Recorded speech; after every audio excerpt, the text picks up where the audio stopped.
শুভ দুপুর। আমন্ত্রণ ব্যবসা বাণিজ্য আর অর্থনীতির সবশেষ সংবাদ নিয়ে নিউজ 24 এর নিয়মিত আয়োজন আপন ফ্যামিলি মার্ট বিজনেস আওয়ারের সাথে আছে হোসাইন শাহাদাত।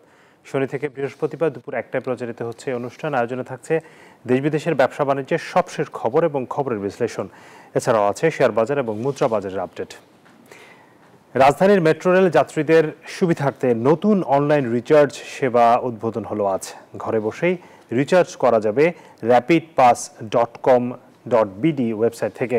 আজ থেকে যাত্রীদের মেট্রো রেলের স্থায়ী কার্ড র্যাপিড পাস এবং এমআরটি পাস স্টেশনে গিয়ে লাইনে দাঁড়িয়ে রিচার্জ করার ঝামেলা এড়িয়ে ঘরে বসেই রিচার্জ করা যাবে। উদ্বোধনী অনুষ্ঠানে প্রধান অতিথি ছিলেন প্রধান উপদেষ্টার সড়ক পরিবহন ও সেতু মন্ত্রণালয়ের বিশেষ সহকারী শেখ মঈনুদ্দিন। মেট্রো রেল কর্তৃপক্ষ জানিয়েছে, নতুন সেবার মাধ্যমে যাত্রীরা ব্যাংকের ক্রেডিট কার্ড, বিকাশ, নগদ, রকেট সহ সব ধরনের অনলাইন ব্যাংকিং ব্যবহার করে কার্ডে টাকা ভরতে পারবেন। তবে একক যাত্রার কার্ড অনলাইনে কেনা যাবে না, তাই স্টেশনে গিয়ে কিনতে হবে। দর্শক, মেট্রো রেল রিচার্জ সিস্টেম আরও সহজ হলো এবং এর মাধ্যমে যাত্রীদের ভোগান্তি কমবে, এমনটাই মনে করা হচ্ছে। এই বিষয়ে আমরা আরও বিস্তারিত জানাতে আমাদের সাথে মেট্রো রেল স্টেশন থেকে যুক্ত হচ্ছেন সহকর্মী আল মোহাইমিনুল খান। মোহাইমিন, মেট্রো রেলের কার্ড রিচার্জ প্রক্রিয়ার সম্পর্কে আপনি আর একটু বিস্তারিত জানাবেন, কিভাবে কার্ড রিচার্জ করতে হবে এবং এর মাধ্যমে যাত্রীরা কি বলছেন, আপনার সাথে তাদের কথা হয়েছে কিনা? ধন্যবাদ শাহাদাত আপনাকে। আমি এই মুহূর্তে দাঁড়িয়ে আছি কারণ বাজার মেট্রো স্টেশনের সামনে এবং দেখতেই পাচ্ছেন আমার পেছনে কিন্তু নতুন টাচ পয়েন্ট বসানো হয়েছে এবং আজকের থেকে কিন্তু আনুষ্ঠানিকভাবে এই যে র্যাপিড পাসটি রয়েছে এটিকে সাধারণ গ্রাহকরা অনলাইনে রিচার্জ করে এখানে টাচ করলে কিন্তু তাদের এই রিচার্জটি সম্পন্ন হয়ে যাবে, অর্থাৎ সেলফ রিচার্জিং সিস্টেম চালু হলো আজকের থেকে। এবং আজকে কিন্তু বলা হয়েছে যে rapidpass.com.bd-তে গিয়ে প্রথমে রেজিস্ট্রেশন করতে হবে নিজের কার্ডটি। রেজিস্ট্রেশন করার পরে কিন্তু কার্ডের একটি অপশন চলে আসবে, তার নিচে লেখা থাকবে রিচার্জ অপশন। সেই রিচার্জ অপশনে ক্লিক করার পরে কিন্তু সেখানে বিভিন্ন অ্যামাউন্ট দেখাবে, সেটি হচ্ছে 100, 200, 500, 1000 থেকে শুরু করে 5000 টাকা পর্যন্ত।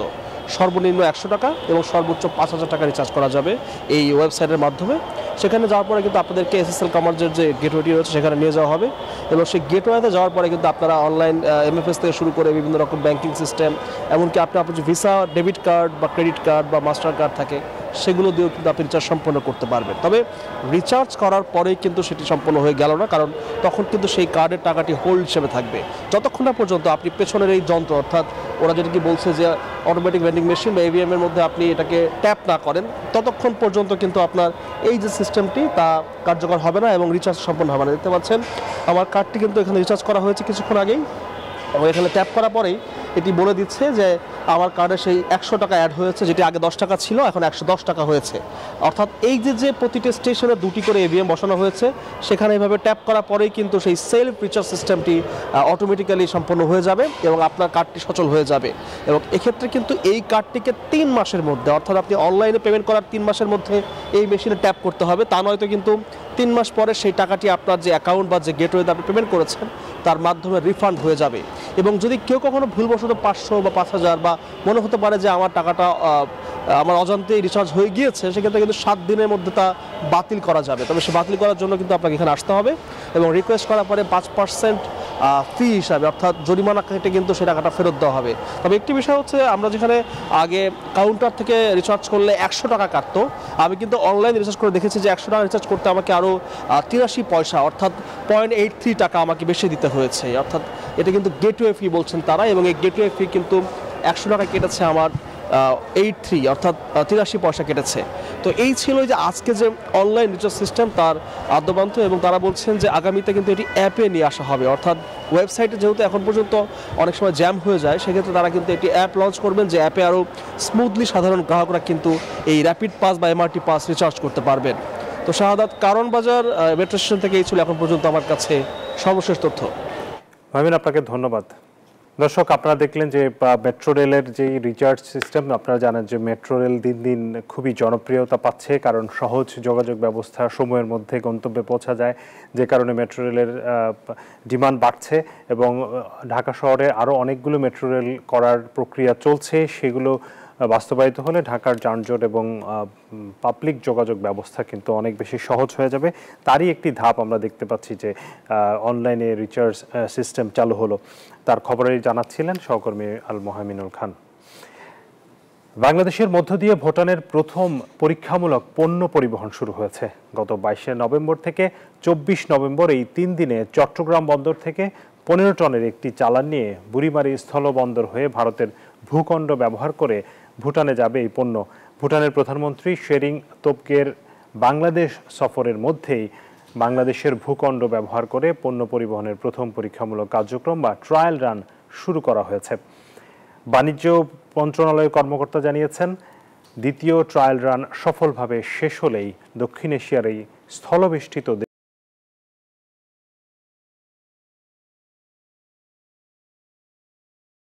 পণ্য পরিবহন করতে পারবে। খেলাপি ঋণ গ্রহীতাদের জন্য নীতি সহায়তার পরিধি আরও বাড়িয়েছে বাংলাদেশ ব্যাংক। ক্ষতিগ্রস্ত প্রতিষ্ঠানের ব্যবসা ও আর্থিক কাঠামো পুনর্গঠনে নতুন করে ছাড় দেওয়া হয়েছে। সোমবার বাংলাদেশ ব্যাংকের ব্যাংকিং পরিধি ও নীতি বিভাগ থেকে এই সংক্রান্ত নির্দেশনা জারি করা হয়েছে। এতে বলা হয়েছে 30 নভেম্বর পর্যন্ত খেলাপি থাকা ঋণ সর্বোচ্চ 10 বছর মেয়াদে পুনঃ তফসিল করা যাবে, যেখানে সর্বোচ্চ 2 বছরের গ্রেস পিরিয়ড রাখার সুযোগ থাকবে। অর্থাৎ নির্ধারিত সময়ের মধ্যকার খেলাপি ঋণ গ্রহীতারাও নতুন নীতির আওতায় পুনঃ তফসিল সুবিধা পাবেন। অশ্রেণীকৃত মেয়াদি ঋণের ক্ষেত্রেও ছাড় বাড়ানো হয়েছে। আগের পুনঃ তফসিলকৃত ঋণসহ এসব ঋণ বিআরপিডি সার্কুলার নং 16/2022 নির্ধারিত সময়ের অতিরিক্ত আরও 2 বছর বাড়িয়ে বিশেষ পুনর্গঠন করা যাবে।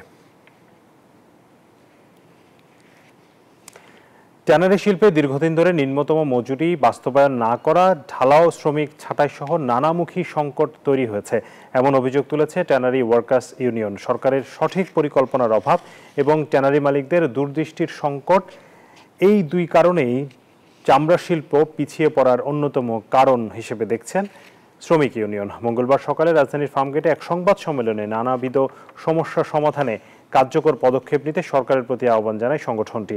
গত 21 নভেম্বর 2024 তারিখে প্রকাশিত গেজেটে নির্ধারিত নিম্নতম মজুরি মালিকপক্ষ বাস্তবায়ন না করায় পরবর্তীতে শ্রম ও কর্মসংস্থান মন্ত্রণালয় কর্তৃক সংশোধিত মজুরিও এখনও কার্যকর হয়নি বলে অভিযোগ ট্যানারি ওয়ার্কার্স ইউনিয়নের। তাদের দাবি, মালিকদের প্রতিশ্রুতি অনুযায়ী দ্বিপক্ষীয় চুক্তি সম্পাদনের কোনো কার্যকর উদ্যোগ নেওয়া হয়নি, বরং ঢালাওভাবে শ্রমিক ছাঁটাই করা হচ্ছে। এছাড়াও শ্রমিকদের ন্যায়সঙ্গত এবং আইনানুগ পাওনা না দেয়া এবং মূল সমস্যার সমাধান না করে দেশের ঐতিহ্যবাহী চামড়া শিল্পকে বেবজা কর্তৃপক্ষের অধীনে নেয়ার উদ্যোগ শিল্পে নতুন সংকট তৈরি করেছে বলেও উল্লেখ করে সংগঠনটি। দেখা যায় যে আজও পরিবেশ সম্মত হলো না। সেখানে শ্রমিকদের যে ন্যূনতম যে দাবিগুলি ছিল, বাইলেটারাল এগ্রিমেন্ট ছিল গত 20-25 বছর যাবৎ, কোনোটাই সেখানে কার্যকরী হয় নাই। না হয়েছে পরিবেশ বান্ধব শিল্প, না হয়েছে শ্রমিকদের বাসস্থান, এমনকি শিল্পের এই স্থানান্তরের মধ্য দিয়ে শত শত শ্রমিক চাকরিচ্যুত হয়েছে। দর্শক, আমরা আজকে বরাবরের মতো আলোচনায় যেতে চাই। আমরা আজকে আলোচনা করব রপ্তানি এবং বিনিয়োগে খরা। আপনারা জানেন যে এই মুহূর্তে দেশের রপ্তানি বেশটা খানিকটা কমেছে, গত 3 মাস ধরে টানা রপ্তানি কমছে এবং চলতি মাসে রপ্তানির কি অবস্থা সেটিও আমরা জানবো। আমাদের সাথে একজন তৈরি পোশাক রপ্তানিকারক যুক্ত হয়েছেন, কামরুজ্জামান কায়সার, পরিচালক মাইক্রোফাইবার গ্রুপ। আপনাকে স্বাগত জানাচ্ছি জনাব কায়সার বিজনেস আওয়ারের আজকের আয়োজনে। আপনার কাছ থেকে শুরুতেই যেটি জানতে চাইবো যে এই মুহূর্তে আসলে রপ্তানির কি অবস্থা, বিশেষ করে 3 মাসের ডেটা তো আমরা পেয়েছি, চলতি মাসের এখন পর্যন্ত, আজকে শেষ সপ্তাহ চলছে, এখন পর্যন্ত রপ্তানির পরিস্থিতি একটু জানতে চাই আপনার কাছ থেকে। ধন্যবাদ আপনাকে নিউজ আওয়ারে আমাকে আমন্ত্রণ করার জন্য। আপনারা জানেন যে এই অর্থবছর জুলাই মাস থেকে অক্টোবর পর্যন্ত প্রথম মাস যেটা আপনার জুলাই মাস, সেটা একটু পজিটিভ ট্রেন্ডে আমরা ছিলাম, কিন্তু গত বছরের তুলনায় এই প্রথম প্রান্তিকে, বিশেষ করে অগাস্ট অনওয়ার্ড, আপনার অগাস্ট, সেপ্টেম্বর, অক্টোবর, আমরা একটু নিম্নমুখী রপ্তানি প্রবণতায় আমাদের লক্ষ্য করা যাচ্ছে। এটার পিছনে অনেকগুলো কারণ আছে। আপনি জানেন যে আমাদের সাপ্লাই চেইনটা ঠিক রাখার জন্য আমাদের কাঁচা মাল এবং আমাদের ব্যাংকে আপনার তারল্য সংকট, ঋণপত্র খোলার যে সহজ যে বিষয়গুলো, এগুলোতে কিছু প্রবলেম আমাদের ব্যবসায়ীরা অনুভব করছে। তার পাশাপাশি আপনার বৈশ্বিক অর্থনৈতিক যে একটা মন্দাবস্থা, আমেরিকার যে বাজারে আমাদের পণ্য প্রবেশের যে আমরা একটা ভালো আশা করেছিলাম যে হয়তো আমাদের একটা যে বাড়তি শুল্কের প্রেক্ষিতে যেটা আমাদের অন্যান্য প্রতিযোগীদের মধ্যে আমাদের অবস্থানটা একটু সুবিধাজনক ছিল বলে আমরা মনে করেছিলাম 20% যে বাড়তি ট্যারিফ, কিন্তু সেই ট্যারিফের আলোকে কিন্তু আমরা নতুন কোনো যে অর্ডার ব্যাপক হারে আসবে সেটার কিন্তু আমরা কোনো লক্ষণ দেখছি না। তো এটা না দেখার পিছনে কারণ হলো যে আমেরিকান বায়ার, যেটা আমাদের যুক্তরাষ্ট্র আমাদের তৈরি পোশাক শিল্পের সবচেয়ে একটা বড় বাজার, সেই জায়গায় যারা বায়াররা আছে তারা কিন্তু তাদের এন্ড ইউজারদের কথা সবসময় ভাবে যে তারা 20% সাথে আগের যে 16.5% যে ইম্পোর্ট ডিউটি, দুটো মিলিয়ে আপনার প্রায় 36% ডিউটি দিয়ে যে গুডসটা আমাদের কাছ থেকে এখন নিবে সেটা বাজারজাত করতে তাদের কিন্তু আসলে একটু কষ্টকরী হবে। কারণ আপনি জানেন যে ইউরোপ আমেরিকার জীবনযাত্রার মান কিন্তু অনেক বেড়ে গিয়েছে। তাদের যে নিত্য পণ্যের মূল্য বৃদ্ধির কারণে তাদের নর্মাল যে প্রাত্যহিক লাইফ সেটাকে কিন্তু তারা সামাল দিতে খুব হিমশিম খাচ্ছে। তার উপর যদি বস্ত্রের উপর একটা কনজিউমার গুডস এর উপর যদি এত বেশি একটা ট্যারিফ আসে, সেটার তো একটা প্রভাব পড়বেই। আপনার যেটা ধরেন $20 পণ্য আগে সেটা যে একটা গার্মেন্টস আইটেম সে কিন্তু সেটা এখন হয়তো $30-35 গিয়ে পড়বে। তো সেক্ষেত্রে তাদের তো যে বাইং ক্যাপাসিটি বা তাদের যে বাইং যে ফ্রিকোয়েন্সি এটা অনেক কমে যাবে এবং কমেও যাচ্ছে আর কি। সেই জন্য আমরাও একটু অর্ডার কম পাচ্ছি। তবে আমাদের এখন এটার বিকল্প হিসাবে ভিন্ন দেশে আমাদের বাজার সম্প্রসারণের দিকে আমরা মনোযোগী হচ্ছি। আমাদের বাজার ইউরোপে এবং আমেরিকার বাহিরেও, ল্যাটিন আমেরিকা, আফ্রিকা, এশিয়া, তারপর আপনার অস্ট্রেলিয়া, প্যাসিফিক অঞ্চলেও কিন্তু আমরা আমাদের পণ্যের প্রসারের জন্য আমরা মনোযোগ দিচ্ছি আর কি।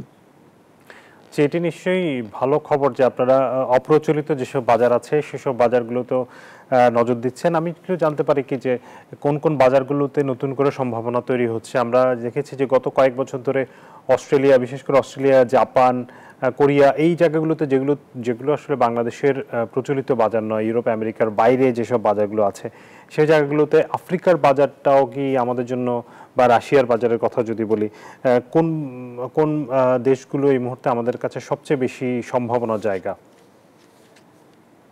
আপনি জানেন যে আমাদের আসলে গার্মেন্টস পণ্য মেড ইন বাংলাদেশ যে প্রোডাক্টটা, এটা সারা বিশ্বে সমাদৃত, সবাই কম বেশি জানে।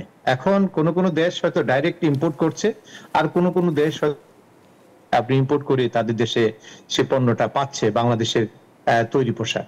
কিন্তু আমরা যেটা চাচ্ছি যে এখন ইনডাইরেক্ট না করে ডাইরেক্ট অপ্রচলিত বাজারে প্রবেশ। সেক্ষেত্রে আমাদের মূল টার্গেট হলো ল্যাটিন আমেরিকার সবচেয়ে বড় যে বাজার, চীনা, চিলি, এবং তারা কিন্তু আমাদের পণ্যের উপর স্পেশাল কিছু তাদের ছাড়ও দেয়া আছে। সেটা একটা বড় আমাদের মার্কেটের সম্ভাবনা আছে এবং সেই ক্ষেত্রে আমরা কাজও করছি। ব্রাজিল, আপনার আর্জেন্টিনা, কলম্বিয়া, চিলি, এই অঞ্চলে কিন্তু আমাদের প্রোডাক্ট এখন আগের চেয়ে রপ্তানি বেড়েছে। তার পাশাপাশি আপনার দক্ষিণ আফ্রিকা, বতসোয়ানা এবং ওই এলাকায় বেশ কতগুলো দেশের তাদের কিন্তু আপনার অর্থনৈতিক অবস্থা অনেক ভালো। তো সেই ক্ষেত্রে তারা আগে চীন নির্ভর তৈরি পোশাকের ছিল তারা, কিন্তু এখন তারা কিন্তু দেখছে যে চীনের পণ্যের চেয়েও আমরা আরো প্রতিযোগিতামূলকভাবে, তুলনামূলকভাবে কম দামে এবং ভালো প্রোডাক্ট আমরা দিতে পারি। এই বিষয়টা তাদের জানা ছিল না। ইতিমধ্যে কিন্তু আফ্রিকার অঞ্চলের সম্ভাবনাময় যে দেশগুলোর কথা আমি বললাম, তারা কিন্তু আমাদের পণ্য নেয়ার ক্ষেত্রে আগ্রহ দেখাচ্ছে এবং আমরা কিন্তু সেখানেও কিন্তু এক্সপোর্ট আমাদের বৃদ্ধি পাচ্ছে। তার পাশাপাশি আপনার এশিয়া, ওশেনিয়া অঞ্চলের মধ্যে অস্ট্রেলিয়া, নিউজিল্যান্ড এবং প্যাসিফিক আইল্যান্ডের যে দেশগুলো আছে, যদিও এখানে বাজার খুব ছোট, কিন্তু তারপরেও অন্যান্য বছরের তুলনায় বা আগের যে আমাদের রপ্তানির যে চিত্র, তার তুলনায় বর্তমানে সেখানেও আমাদের মার্কেট আগের চেয়ে আস্তে আস্তে এটা বাড়ছে। আর আমরা আসলে অপ্রচলিত বাজারের মধ্যে কিন্তু আমাদের প্রতিবেশী যে কয়েকটি বড় বড় দেশ আছে, যারা সারা বিশ্বের টোটাল জনগোষ্ঠীর প্রায় 1/3, তো সেই জায়গাটাই কিন্তু আমরা বেশি টার্গেট করতে পারি। তার মধ্যে আপনার চীন, ভারত, জাপান, কোরিয়া, এই অঞ্চলেও কিন্তু আমাদের প্রোডাক্ট যাওয়ার অনেক সম্ভাবনা আছে, এবং আমরা কিন্তু অলরেডি চায়নাতে কিন্তু আমাদের বেসিকের যে লোয়ার এন্ডের যে পণ্যগুলো সেগুলো কিন্তু আমরা বাজারজাত করছি। আর ভারতেও ছিল, কিন্তু ভারতের সাথে আমাদের একটু রাজনৈতিক কূটনৈতিক একটু দোটানার কারণে বর্তমানে হয়তো অত প্রসার হয়নি, কিন্তু বিগত বছরগুলোতে ভারতেও আমাদের ভালো একটা বাজার ছিল। আর কোরিয়া জাপানে তারা কিছু কোয়ালিটি প্রোডাক্ট তারা ইম্পোর্ট করে, সেক্ষেত্রে আমাদের এখানে হায়ার এন্ডের কিছু প্রোডাক্ট আপনার জাপান এবং কোরিয়াতে যাচ্ছে। তো সবকিছু মিলিয়ে আমরা একটা বাজার সম্প্রসারণের যে উদ্যোগ, সেই উদ্যোগে কিন্তু আস্তে আস্তে আমরা সফলতা পাচ্ছি। আর আমাদের সবচেয়ে বড় একটা বাজার হলো আপনার মিডল ইস্টে, বিশেষ করে আপনার লাইট যে আমাদের ফেব্রিকের যে ইয়েগুলো আর কি, গার্মেন্টস পণ্যগুলো, বিশেষ করে সেই দেশগুলো তো একটু উষ্ণমণ্ডলীয় দেশ। তো সেই ক্ষেত্রে আমাদের বেসিক যে টি শার্ট থেকে শুরু করে ট্যাঙ্ক টপ এবং যে আপনার লেডিস এন্ড চিলড্রেন্স আইটেম গুলো কিন্তু মধ্যপ্রাচ্যে একটা ভালো তারা মানে মার্কেটে গড়ে নিতে পারছে বলে আমি মনে করি। কারণ মিডল ইস্টে আমাদের অনেক প্রবাসী বাংলাদেশিরা থাকে, তারা আমাদের পণ্যের প্রতি তাদের একটা আকর্ষণ বেশি, সেটাও কিন্তু আস্তে আস্তে বাড়ছে। তো আমাদের আগে যে ইউরোপ আমেরিকার উপরে যে আমাদের ব্যাপক নির্ভরতা ছিল, সেটা কাটিয়ে আমরা এখন ভিন্ন পথে বা সম্প্রসারিত বাজারে যাওয়ার যে উদ্যোগ, এই উদ্যোগ আস্তে আস্তে কার্যকর হচ্ছে, এবং আশা করব আগামীতে আমাদের এই বাংলাদেশি পণ্যের যে প্রসার এবং প্রচার, এটা আমাদের সরকারিভাবে এবং আমাদের যে ট্রেড বডি আছে সবাই মিলে আমরা যদি সম্মিলিত উদ্যোগের মাধ্যমে এগিয়ে যেতে পারি, আমরা আশা করি তখন শুধুমাত্র আমরা মার্কিন যুক্তরাষ্ট্র আর ইউরোপিয়ান ইউনিয়নের উপরই আমাদের নির্ভরশীলতা থাকবে না। বিশ্বের বিভিন্ন প্রান্তে আমাদের মার্কেট সম্প্রসারিত হওয়ার প্রেক্ষিতে আমরা আমাদের এই তৈরি পোশাক শিল্পকে আরো মজবুত রাখতে পারবো। জি, সেটি আশা করতে পারি। কিন্তু এখন যে খরাটা চলছে, আমরা আজকে আমাদের আলোচনার শিরোনামই করেছি যে বিনিয়োগ এবং রপ্তানির খরা আসলে কবে কাটবে। একটু জানতে চাই যে আসলে এই খরাটা যেটা চলছে সেটা কবে নাগাদ কাটতে পারে? আপনার কাছে কোনো ধরনের মানে বায়ারদের যে রেসপন্স বা বিশ্ববাজারের যে চাহিদা, তার ভিত্তিতে আপনি বলতে পারেন কিনা? এইটা আসলে তো আপনি জানেন যে বৈশ্বিক অর্থনৈতিক মন্দাবস্থা তো শুধু বাংলাদেশের জন্য না, এটা সারা বিশ্বের সবাই কম বেশি এটাতে এফেক্টেড হয়। তো আমাদের বিষয়টা হচ্ছে যে আমাদের সামনে একটা জাতীয় নির্বাচন, এই নির্বাচন কেন্দ্রিক যে আমাদের একটা বিষয়, এতে আপনার রাজনৈতিক যে একটা অনিশ্চয়তা, এটা বায়াররা হয়তো বায়ারদের আগামী দিনে যে অর্ডার প্লেসমেন্টের ক্ষেত্রে একটা ফ্যাক্টর হয়ে দাঁড়ায়। তো সেই ক্ষেত্রে আমাদের নির্বাচনটা যদি খুব সুন্দরভাবে সুষ্ঠুভাবে হয়ে যায়, একটা নির্বাচিত সরকার ক্ষমতায় আসে, একটা স্টেবল গভর্নমেন্টের সাথে কিন্তু সবাই কাজ করতে আগ্রহী হয়, এটা আপনারা জানেন। তো আশা করি যে আমাদের এই খরা, আমি এটাকে বলবো না, যে কোনো বিজনেসের আপনার একটা পিক সিজন এবং অফ পিক সিজন থাকে।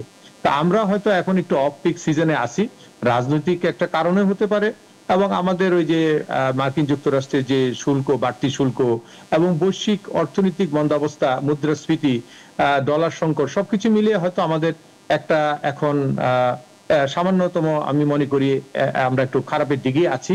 তবে সেটা এমন নয় যে আমরা একদম বসে যাব।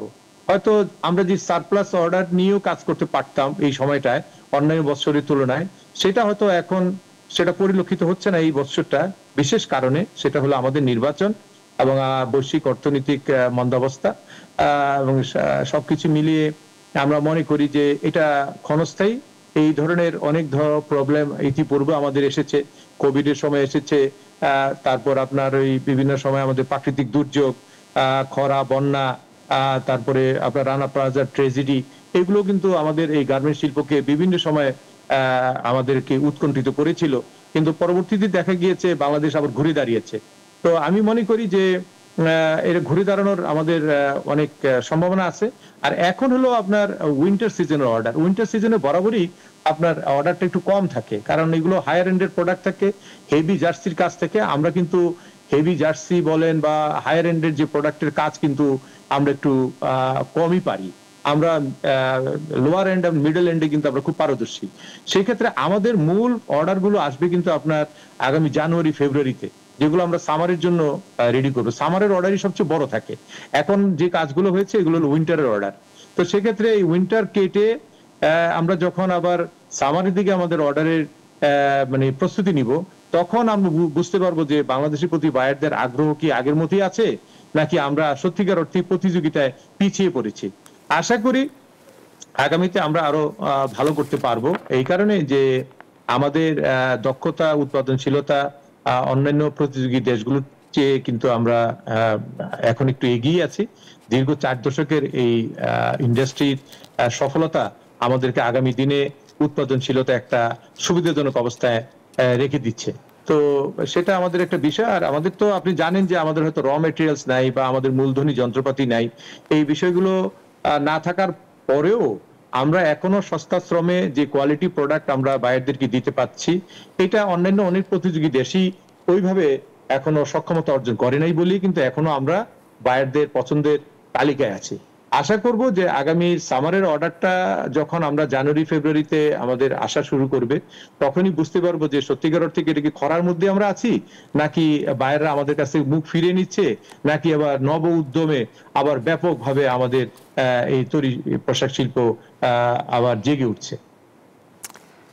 জি জনাব কায়সার, আমরা আপনার সাথে আরো আলোচনা করব। আমাদের হাতে কিছু পত্রিকার শিরোনাম আছে, আমরা প্রতিদিনের মতোই আজকেও আমরা দেখতে চাই যে দেশের প্রধান প্রধান পত্রিকাগুলোতে বাণিজ্য বিষয়ক কি সংবাদ হয়েছে সেগুলো একটু দেখে আসি। দর্শক, আমরা শুরুতেই যে সংবাদটি আমাদের কাছে আছে, দ্য বিজনেস স্ট্যান্ডার্ড পত্রিকার, তারা বলছে যে বিদেশে পাচার 40,000 কোটি টাকার সম্পদ উদ্ধারে সাবেক মন্ত্রী, এমপি, ব্যবসায়ী সহ 50 জনের বেশি প্রভাবশালী টার্গেটে। এই প্রথমবার সরকার নতুন আইনের আওতায় তাদের স্থানীয় সম্পদ থেকে সমপরিমাণ জরিমানা আদায়ের প্রক্রিয়া শুরু করেছে। সরকার বিদেশে লুকানো 40,000 কোটি টাকার বেশি অঘোষিত সম্পদ শনাক্ত করার পর দেশের সাবেক মন্ত্রী, সাবেক সংসদ সদস্য, শীর্ষ ব্যবসায়ী, ব্যাংকের মালিক এবং প্রভাবশালী পরিবারের সদস্যসহ ক্ষমতাধর ব্যক্তিদের দেশ থেকে পাচার সম্পদ জব্দের নজিরবিহীন এই অভিযান শুরু করেছে। এটি খুবই ভালো একটি সংবাদ। এইটি কার্যকর করা গেলে আসলে পাচার হওয়া অর্থের অনেকাংশেই অন্তত এখান থেকে উদ্ধার করা সম্ভব হবে। পরবর্তী সংবাদটি বাংলা ট্রিবিউনের, যেটি চট্টগ্রাম বন্দর নিয়ে করা হয়েছে। চট্টগ্রাম বন্দরে কন্টেইনার, কার্গো, জাহাজ হ্যান্ডেলিংয়ে গতি। আমরা জানি যে চট্টগ্রাম বন্দরকে বাংলাদেশের লাইফলাইন বলা হয়, কারণ এই বন্দর দিয়ে দেশের আমদানি রপ্তানির সিংহভাগ হয়ে থাকে এবং এখানে প্রতিনিয়ত চাপ বাড়ছে। এই বন্দর যারা ব্যবহার করছেন তারা জানেন এই বন্দরের এই কন্টেইনার হ্যান্ডেলিংয়ে আরও গতি এসেছে, এটি ভালো খবর। আরেকটি সংবাদ আছে আজকের পত্রিকার, তারা সংবাদ শিরোনাম করেছে মূল্যস্ফীতি কমছে, বৈদেশিক মুদ্রার রিজার্ভ স্থিতিশীল। মূল্যস্ফীতি কমছে, গত ডিসেম্বরে মূল্যস্ফীতি 8.3% হতে পারে এমনটা আশা করা হচ্ছে। জুলাই সেপ্টেম্বর প্রান্তিকে এফডিআই অর্থাৎ ফরেন ডিরেক্ট ইনভেস্টমেন্ট বেড়েছে 178%। পরের সংবাদটি দ্য ফাইন্যান্সিয়াল এক্সপ্রেস, তারা বলছে কর আদায়ের লক্ষ্য 540 কোটি টাকায় বাড়ালো সরকার। আমরা জানি যে রাজস্ব আদায়ের যে লক্ষ্যমাত্রা সেটি প্রতিবারই ঘাটতি থাকে, এবারও বড় ধরনের ঘাটতি আছে, তবে আবারও লক্ষ্যমাত্রা বাড়িয়েছে। এইটি কিভাবে পূরণ হবে সেটি কিন্তু একটি বড় প্রশ্ন রয়েছে। প্রথম আলোর শিরোনামটি দেখতে চাই পরের সংবাদে, বিনিয়োগে এতটা মন্দা অবস্থা আগে দেখেনি বাংলাদেশ। এটি একটি মন্তব্য প্রতিবেদন করেছে জনাব শওকত হোসাইনের মন্তব্য প্রতিবেদন। সেখানে বলা হয়েছে যে বর্তমানে যে জ্বালানি সংকট, আর্থিক খাতে দুরবস্থা, উচ্চ সুদ হার, উচ্চ মূল্যস্ফীতি, কম হারে মজুরি বৃদ্ধি, ক্রয় ক্ষমতা কম, এইসব নানান সমস্যার কারণে এবং রাজনৈতিক অস্থিরতা সবকিছু মিলিয়ে এই মুহূর্তে বিনিয়োগে বড় ধরনের মন্দা অবস্থা চলছে। দি বিজনেস স্ট্যান্ডার্ডে আরেকটি সংবাদ আমরা একটু নিতে চাই, ঋণ পুনঃতফসিলের মেয়াদ বাড়ল 30 নভেম্বর পর্যন্ত, এক্সিট সুবিধা নিলেই খেলাপি তালিকা থেকে মুক্তি। এটি আমরা আমাদের সংবাদেও দেখিয়েছি। শেখ হাসিনা সরকারের আমলে নিয়ন্ত্রণ বহির্ভূত কারণে ক্ষতিগ্রস্ত ঋণ গ্রহীতাদের ব্যবসা পুনর্গঠনের জন্য খেলাপি ঋণ পুনঃতফসিলের মেয়াদ বাড়িয়েছে। এই আওতায় মাত্র 2% ডাউন পেমেন্ট দিয়ে 10 বছরের জন্য ঋণ পুনর্গঠন করতে পারবেন তারা। এই বিষয়টা নিয়ে আমরা একটু আলোচনা করতে চাই, যেহেতু আমাদের সাথে একজন ব্যবসায়ী রয়েছেন, জনাব কামরুজ্জামান কায়সার। আপনাকে আবারও স্বাগত জানাচ্ছি। ঋণ পুনঃতফসিলের যে সুবিধাটি দেয়া হয়েছে 10 বছরের জন্য, এটিকে আপনি কিভাবে দেখেন এবং এটির অপব্যবহার কি রোধ করা যাবে? মানে এখানে আসলে যাদেরকে এই সুবিধাটা দিতে চাচ্ছে বাংলাদেশ ব্যাংক বা সরকার, সেটি গত সরকারের আমলে নিয়ন্ত্রণ বহির্ভূত কারণে, মানে নানান কারণে যারা ক্ষতিগ্রস্ত হয়েছে যেসব ঋণ গ্রহীতা, তাদেরকে এই সুবিধাটা দেওয়ার কথা বলা হচ্ছে, কিন্তু এই সুবিধাটা আসলে মিসইউজ মানে হবে কিনা? ধন্যবাদ আপনাকে। সত্যিকার অর্থে যে যারা ব্যবসা করবে খুব ভালোভাবে, ব্যবসাতে আপনার আপস এন্ড ডাউন আছে, তো সেক্ষেত্রে ব্যাংকের সহায়তা বা নীতি সহায়তার খুবই প্রয়োজন ব্যবসায়িক অনুকূল পরিবেশকে এগিয়ে নিয়ে যাওয়ার জন্য বা ব্যবসাকে ধরে রাখার জন্য। এটা একটা ভালো দিক আমি মনে করি। তবে আমাদের দেশে যে শ্রেণী বিন্যাসকৃত যে ঋণগুলো করা হয়, সেটাকে কিন্তু পরবর্তীতে আবার রাজনৈতিক প্রভাবের কারণে সেই ক্লাসিফাইড লোনগুলোকে আবার মাফ করে দেয়া হয়। পরবর্তীতে দেখা গেল যে তার যে মূল যে লোনটা, সেটাও কিন্তু সে অনাদায়ী থেকে যায়। সেটাও কিন্তু একটা মানে সরকারের বা ব্যাংকের একটা বড় চাপ হয়ে দাঁড়ায়।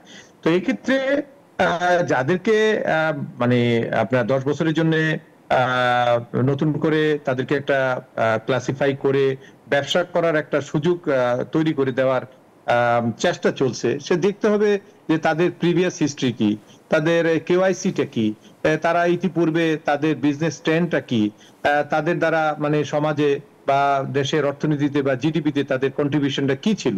যদি এমন কিছু ঘটে যে হ্যাঁ ঠিক আছে, তারা সাময়িকভাবে হয়তো বিজনেসে কিছুটা হলেও একটু ব্যাকফুটে আছে, তাদেরকে যদি নতুন ভাবে ঋণ সহায়তার মাধ্যমে বা ক্লাসিফাই করে তাদেরকে একটা সুযোগ দিয়ে আবার তাদেরকে ব্যবসাকে বা তাদের শিল্প কারখানাকে চালু করে কর্মসংস্থান সহ সামগ্রিকভাবে অর্থনৈতিক একটা চাঞ্চল্যতা ফিরিয়ে আনা যায়, তাহলে তো আমার মনে হয় যে সেটা আমার সরকারের একটা ভালো দিকে আমি বলবো। সেটা একটা উইন উইন সিচুয়েশন হবে। বেসরকারি উদ্যোক্তা এবং সরকারের সহায়তার মাধ্যমে দেশের অর্থনীতি একটা সুন্দর গতি পাবে। কিন্তু আমাদের দেশে তো আসলে যে ঋণগুলো যেভাবে দেয়া হয়, সেটা তো আপনারা সবাই জানি যে এখানে অনেক বিষয় কিন্তু প্রকৃতভাবে যাচাই বাছাই করা হয় না। আমরা বলি যে আমরা কেওয়াইসিটা দেখবো, নো ইউর ক্লায়েন্টস বলতে যেটা বুঝি আমরা, সেটা কিন্তু কাগজে কলমই থাকে, কিন্তু মোদ্দা কথা দিন শেষে রাজনৈতিকভাবে বা অন্য কোনো অনৈতিক সুবিধার মাধ্যমে যে লোনগুলো দেয়া হয় আর কি, সেগুলো আদায় করার ক্ষেত্রে একটা বিরাট একটা মুশকিল একটা অবস্থায় পড়ে যায় আমাদের যা আদায়কারী সংস্থাগুলো। তো এগুলোকে দেখতে হবে যে তার যে ব্যবসায়িক যে অগ্রগতি, সেটা আমাদের কর্মসংস্থান, অর্থনৈতিক প্রবৃদ্ধি, জিডিপিতে অবদান, সবকিছু যদি তার প্রিভিয়াস হিস্ট্রি ভালো থাকে এবং তার যদি সত্যিকার অর্থে ব্যবসায়িক একটা পেশাদারিত্ব থাকে, তাহলে সেক্ষেত্রে আমি মনে করি যে এই 10 বছরের যে শ্রেণী বিন্যাসকৃত যে সুবিধাটুকু তাদেরকে দেয়া হয়েছে, সেটা দিলে পরে আমাদের অনেকগুলো বন্ধ কারখানাও নতুন করে চালু হবে এবং আমাদের অর্থনীতিতে একটা গতি আসবে। এবং আমি মনে করি এর মাধ্যমে অন্যান্য যারা আছেন আমাদের ব্যবসায়ীরা, তারা উৎসাহিত হবে। জি অবশ্যই, এই সুবিধাটি যেমন সরকারের পক্ষ থেকে দেওয়া হয়েছে, এর যেন অপব্যবহার না হয় সেদিকেও সরকারকে লক্ষ্য রাখতে হবে। আপনাকে অনেক ধন্যবাদ জনাব কামরুজ্জামান কায়সার আমাদেরকে সময় দেওয়ার জন্য। আপনাকে ধন্যবাদ। দর্শক, আমরা কথা বলছিলাম মাইক্রোফাইবার গ্রুপের পরিচালক কামরুজ্জামান কায়সারের সাথে। তিনি কথা বলছিলেন রপ্তানি, বিনিয়োগ সহ নানান বিষয় নিয়ে আমরা তার সাথে আলোচনা করছিলাম। এরই সাথে সময় হয়েছে বিরতির, ফিরবো একটু পর, সাথে থাকবেন আশা করছি। স্বাগত আরও একবার আপন ফ্যামিলি মার্ট বিজনেস আওয়ারে। 2027 সালের জুলাইয়ের মধ্যে ব্যাংক, এমএফএস, আর্থিক প্রতিষ্ঠান ও বীমা কোম্পানি সহ সব প্রতিষ্ঠানের মধ্যে আন্তঃলেনদেন ব্যবস্থা চালু হবে। এই ব্যবস্থায় ক্যাশ আউটের প্রয়োজনীয়তা থাকবে না। সোমবার রাজধানীর একটি হোটেলে ইনক্লুসিভ ইনস্ট্যান্ট পেমেন্ট সিস্টেম বাস্তবায়নে অংশীজন মতবিনিময় সভায় এমন কথা বলেন বাংলাদেশ ব্যাংকের governor doctor Hasan H Mansur. এই সময় আন্তঃলেনদেন প্ল্যাটফর্ম প্রতিষ্ঠার বিষয়ে গেটস ফাউন্ডেশনের সঙ্গে বাংলাদেশ ব্যাংকের একটি চুক্তি স্বাক্ষর হয়েছে। নগদহীন বা ডিজিটাল লেনদেন নিয়ে বেশ কয়েক বছর ধরে আলোচনা চললেও এখনও বাংলাদেশে 70% লেনদেন হয় নগদ টাকায়। মোবাইল অপারেটর ও ব্যাংকগুলোর মধ্যে আন্তঃসংযোগের অভাবকেই এর জন্য দায়ী করছেন সংশ্লিষ্টরা। তবে কেন্দ্রীয় ব্যাংকের গভর্নরের আশা 2027 সালের জুলাইয়ের মধ্যে দেশের আর্থিক খাতে সবগুলো প্ল্যাটফর্মের মধ্যে চালু হবে আন্তঃলেনদেন ব্যবস্থা। আজকে থেকেই অফিসিয়ালি আমাদের এই কার্যক্রমটা শুরু হবে, ইমপ্লিমেন্টেশন প্রোগ্রাম। আমরা 1.5 বছরের মধ্যে জুলাই 27 আমাদের ফুললি অপারেবল সিস্টেম চালু হয়ে যাবে। আমাদেরকে ক্যাশলেস হতেই হবে, এখানে কোনো ব্যত্যয় ঘটার কোনো স্কোপ নেই। গভর্নর বলেন, আর্থিক খাতে স্বচ্ছতা ফেরাতে ক্যাশলেস ব্যবস্থা নিশ্চিত করতে হবে। নগদ টাকার লেনদেন কমানো গেলে দুর্নীতি অনেকটাই কমে আসবে। It makes our economy open, transparent and also less corruption prone. It increases our tax potential seriously. এ সময় বক্তারা বলেন, আন্তঃলেনদেন ব্যবস্থা বাস্তবায়ন করা গেলে দেশের অর্থনীতির চিত্র পাল্টে যাবে। আমাদের যে ট্রানজ্যাকশনসগুলো হয়, যেটা আজকে যে ক্যাশে কথা হচ্ছে, এখানে কিন্তু অনেক নন ফেশনাল ট্রানজ্যাকশনস হয় যেগুলো রেকর্ড থাকে না। সো আমরা যদি এটাকে সিস্টেমে নিয়ে আসতে পারি তাহলে কিন্তু দেখা যাবে আমরা প্রত্যেক ট্র্যাক করতে পারবো। এতে করে আমাদের ন্যাশনাল ডেভেলপমেন্টে আমাদের অনেক ইনফর্মাল ইকোনমি যেটা আছে that will become part of the formal economy. কিন্তু এট দ্য সেম টাইম আমরা যে অন্তর্ভুক্তিমূলক অর্থনীতি সেটা কিন্তু আমরা এর মাধ্যমে একদম লোয়েস্ট এ যেতে পারবো। হিসাব বলছে বিশ্ব জিডিপির 10% লেনদেন হয় ডিজিটাল মাধ্যমে, যার পরিমাণ দৈনিক $9.6 ট্রিলিয়ন। মিনা ফেরদাউস, নিউজ 24, ঢাকা। রাজনৈতিক সরকার ছাড়া শুধু প্রশাসন দিয়ে চালের বাজার স্থিতিশীল রাখা সম্ভব নয় বলে মন্তব্য করেছেন অর্থ উপদেষ্টা ডক্টর সালেউদ্দিন আহমেদ। গতকাল সকালে ক্রয় সংক্রান্ত উপদেষ্টা পরিষদের বৈঠক শেষে তিনি বলেন, চালের দাম যেন না বাড়ে সেজন্য আমদানির ব্যাপারে সিদ্ধান্ত হয়েছে। এই সময় নির্বাচন এবং গণভোট একসাথে করার কারণে খরচ বাড়বে বলেও জানান তিনি। বলেন, চ্যালেঞ্জ হলেও একই দিনে নির্বাচন আর গণভোট করতে হবে নির্বাচন কমিশনকে। পৃথিবীর বিভিন্ন দেশে এভাবে হয়। উপদেষ্টা বলেন, ডিসেম্বরের শেষের দিকে রিভাইজ বাজেট দেওয়া হবে। নির্বাচনের বাজেট শিডিউল ঘোষণার পর চূড়ান্ত হবে সেটি। এইভাবে জিনিসপত্রের দাম কিন্তু বাড়ে না, আপনারা দেখবেন বাড়ে যে যথেষ্ট ভ্যালিড কারণে। এখানে দেখা যাচ্ছে অনেক চাল আছে, তবু হঠাৎ এক জায়গায় ওরা মিলে মিশে এসে বলল। এই জিনিসটা তো আপনার এটার সলিউশন আমি একবার আপনাদের বলেছি, অ্যাডমিনিস্ট্রেশন হয় না, এইগুলির সলিউশন কিন্তু একটা পলিটিক্যাল গভর্নমেন্ট করতে পারে। কারণ তাদের এই মরাল সুয়েশন বা অর্গানাইজেশনটা থাকে, তাদের ভয়েসটা দিতে পারে, তাদের কর্মীরা আছে, তাদের সেট আপ আছে। কিন্তু এই অ্যাডমিনিস্ট্রেশন থেকে ডিসি কে পাঠিয়ে ইউএনএ কে পাঠিয়ে এগুলো কন্ট্রোল করা ডিফিকাল্ট। এবারে জানাবো শেয়ার বাজারের খবর।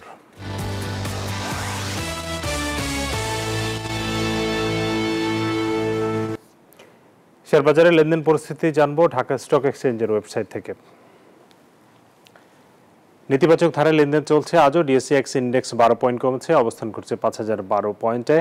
ডিএসসি সরিয়ে ইন্ডেক্সের অবস্থান 1051, কমেছে 1 পয়েন্টের মতো। তবে ডিএস30 কিছুটা বেড়েছে, 2 পয়েন্টের মতো বেড়ে অবস্থান করছে 1928 পয়েন্টে। ডিএসসির এখন পর্যন্ত যে লেনদেন সেখানে আমরা দেখতে পাচ্ছি কিছুটা লেনদেন গত কয়েকদিনের চেয়ে বেড়েছে। 476 কোটি টাকা লেনদেন হয়েছে এখন পর্যন্ত। লেনদেনে অংশ নেওয়া কোম্পানিগুলোর মধ্যে 112টির দাম বেড়েছে, 226টির কমেছে এবং 47টির অপরিবর্তিত আছে। জানাবো সোনা, রূপা এবং মুদ্রার দরদাম। প্রথমেই আমরা মুদ্রার পরিস্থিতি জানতে চাই। মুদ্রার বিনিময় মূল্য আমরা যদি দেখি, মার্কিন ডলার যেটি বহুল ব্যবহৃত একটি মুদ্রা, মার্কিন ডলারের ক্রয় মূল্য 122 টাকা, বিক্রয় 123। ইউরো কেনা হচ্ছে 138 টাকায়, বিক্রয় 143। পাউন্ডের কেনা দর 159 টাকায় কেনা হচ্ছে পাউন্ড, বিক্রি হচ্ছে 166 টাকায়। চীনা ইউয়ান 16 টাকায় কিনে 18 টাকায় বিক্রি করা হচ্ছে। সৌদি রিয়ালের কেনা দর 32 টাকা, বিক্রয় 33 টাকা 20 পয়সা। আর ভারতীয় রুপি 1 টাকা 38 পয়সা কিনে 1 টাকা 45 পয়সা বিক্রি করা হচ্ছে। সোনার দরদাম জানাবো।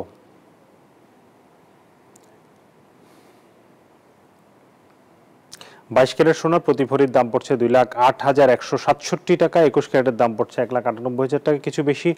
18 ক্যারেট 1,70,000 এবং সনাতন সোনা বিক্রি হচ্ছে 1,41,648 টাকা।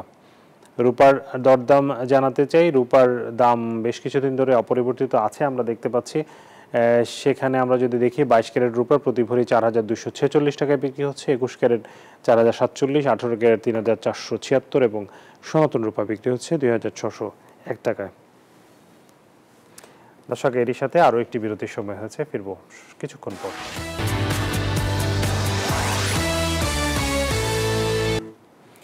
স্বাগত আরও একবার আপন ফ্যামিলি মার্ট বিজনেস আওয়ারে।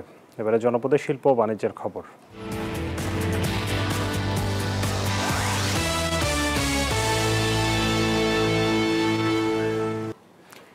শেষ সময়ে মুড়ি কাটা পেঁয়াজ পরিচর্যায় ব্যস্ত রাজবাড়ীর চাষিরা। আগামী 3 থেকে 4 সপ্তাহের মধ্যে বাজারে আসবে এসব পেঁয়াজ। তবে ন্যায্য দাম পাওয়া নিয়ে এখনই দুশ্চিন্তায় চাষিরা। কৃষি বিভাগের দাবি, আগাম পেঁয়াজে লাভবান হবে কৃষক, কমবে বাজার অস্থিরতা। রাজবাড়ী থেকে মিঠুন গোস্বামীর পাঠানো তথ্যচিত্রে বিস্তারিত। রাজবাড়ীর পাশ দিয়ে প্রবাহিত পদ্মা ও গড়াই নদীর চরাঞ্চল সহ উঁচু জমিতে আবাদ করা মুড়ি কাটা পেঁয়াজ পরিচর্যায় ব্যস্ত কৃষক। গাছের পুষ্টি বৃদ্ধি করতে সার দিচ্ছে, কেউ আবার কীটনাশক ছেটাচ্ছেন। অনেকেই শেষবারের মতো পেঁয়াজ গাছের মাটি আলগা করে পরিচর্যা করছেন। পেঁয়াজ হইতে বেশি দিন লাগে না, অল্প দিনের ভিতরে গড়ে এসে যায়। 1.5 মাস হয়ে গেছে। ধরেন পেঁয়াজ হলো কুপাচ্ছি, শেষ কূপ 2বার ওষুধ লাগবে, মাসখানি পর উঠার লাগবে আর কি। চলতি মৌসুমে বীজের দাম, জমির খাজনা, সেচ, সার, কীটনাশক ও শ্রমিকের মজুরি বৃদ্ধির ফলে বেড়েছে উৎপাদন খরচ। ফলে এখনই মুড়ি কাটা পেঁয়াজের ন্যায্য দাম নিয়ে দুশ্চিন্তায় চাষিরা।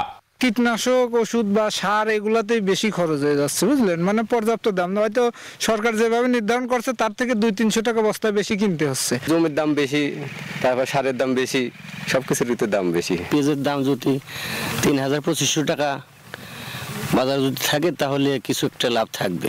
আগাম জাতের এই পেঁয়াজ আরো 20 থেকে 30 দিনের মধ্যে বাজারে আসবে। এতে বাজারে অস্থিরতা কমবে বলে দাবি কৃষি কর্মকর্তার। 20 থেকে 30 দিনের মধ্যে এই মুড়ি কাটাগুলো উত্তোলনের একটা উপযোগী পরিবেশ তৈরি হবে এবং এই মুড়ি কাটা উত্তোলন হলে আমাদের যে বর্তমানে যে পেঁয়াজের বাজারও একটু স্থিতিশীল, সেইটাও আসলে নিয়ন্ত্রণে চলে আসবে। চলতি মৌসুমে রাজবাড়ী জেলার 5,700 হেক্টর জমিতে মুড়ি কাটা পেঁয়াজের আবাদ হয়েছে। লক্ষ্যমাত্রা 50,000 metric ton. Desk report, news 24। এবারে বিশ্ব বাণিজ্যের খবর।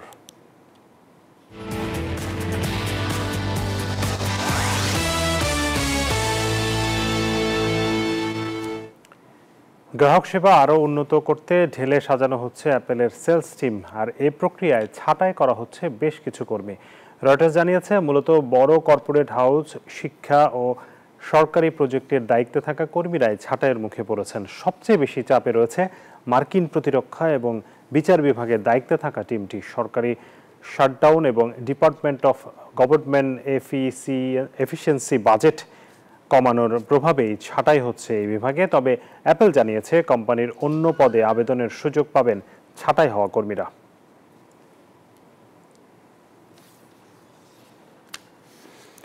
এই ছিল আপন ফ্যামিলি মার্ট বিজনেস আওয়ারে আজকের আয়োজন। সাথে থাকার জন্য ধন্যবাদ সবাইকে।